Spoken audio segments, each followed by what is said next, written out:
afternoon. Hi gardeners. We've made it through winter. I know it's still winter. We're in the second week of March, but in meteorological terms, we've seen the last of the really nasty hard freezes. I doubt if we're going to get another coating of snow. So we assume that this is the beginning of spring, even though there are future frosts in the forecast. And one thing I wanted to show you what's happened over the winter is this compost pile. It was over 4 feet tall, and now it is compressed down to under 3 feet. And that just means that even in winter, there are some actions going on in the middle. Now, it doesn't look like much. I'm going to try to open this up. But if you look there, some of that has started turning brown, and that is a little bit of decomposition going on, changing the first steps of this into compost. So we will turn this pile to expose that and put the rest of this underneath. We might even do a little bit of a controlled burn on some of these things, unless Cain manages to eat it all here.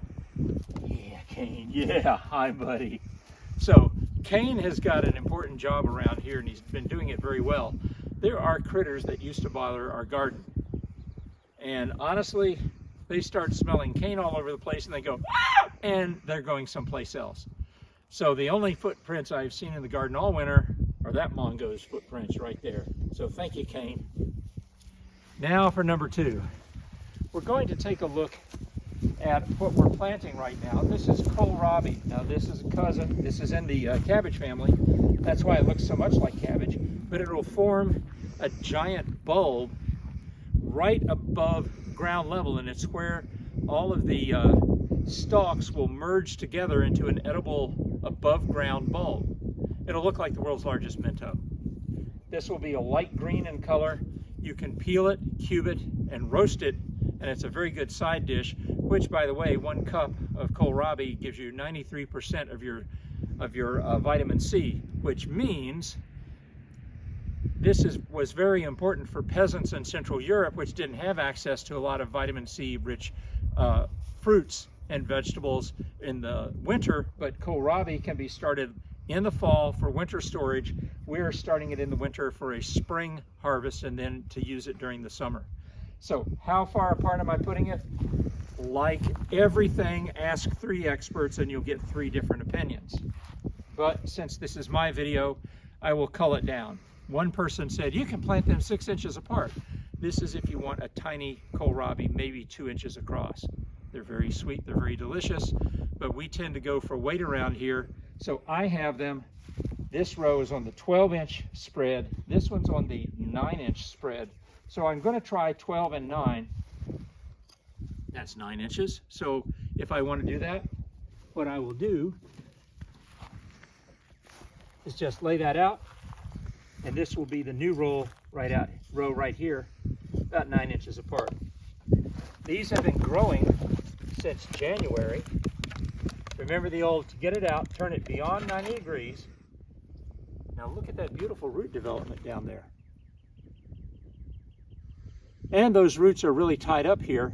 They're not root bound, but they're basically telling us they're ready to go out into the real world, and we're glad to help them out. Now, people forget to press down pretty firmly because we want those roots to make contact with the soil.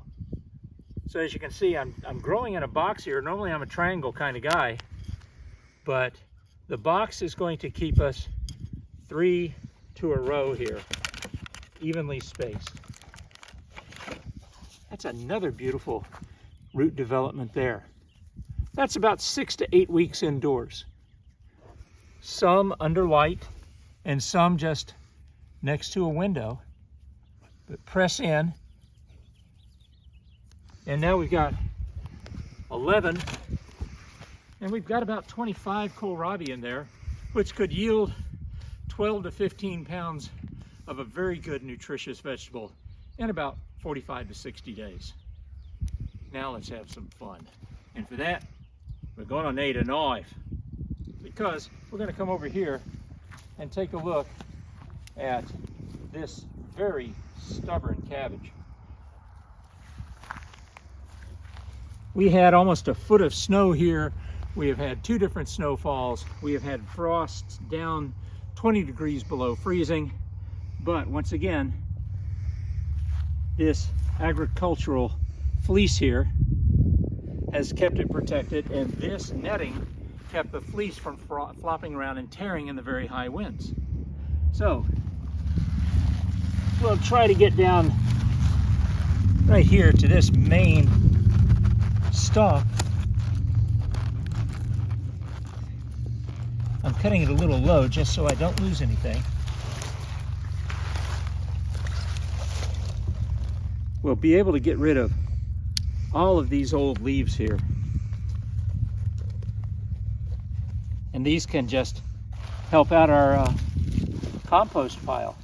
And as we start cutting down, we'll get rid of the stalk as well. But honestly, if you're working on it, it's a nice thing to hold on to.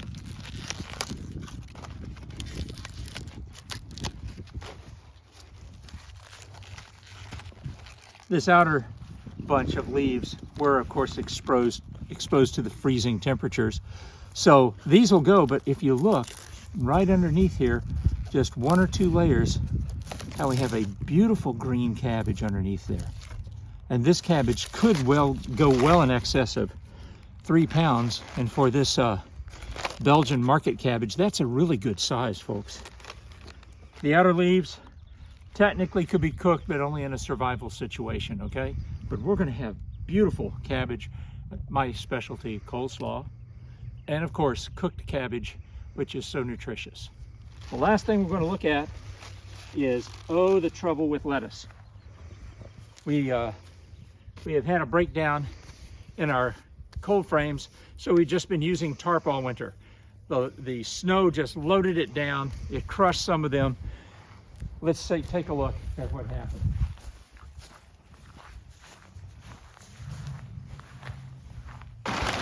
The tarp was at best a temporary solution, but as you can see, we have some beautiful leaves here. That could be worthy of a salad. It certainly could go on a hamburger.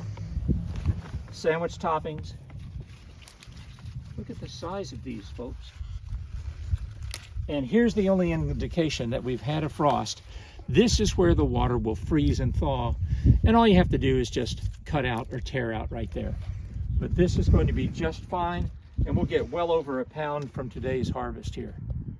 So we've got the compost bin that, even though the temperatures were very low, has been doing some decomposition.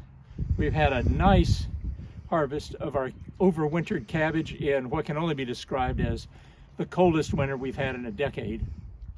And we're now growing kohlrabi, and at the other end of that bed, kale, both which are related, and we'll put them underneath that fleece that we're now freeing up from the cabbage. And here, this is really ready to just be picked and picked and picked. And then you too can grow your own food. Thanks, everybody.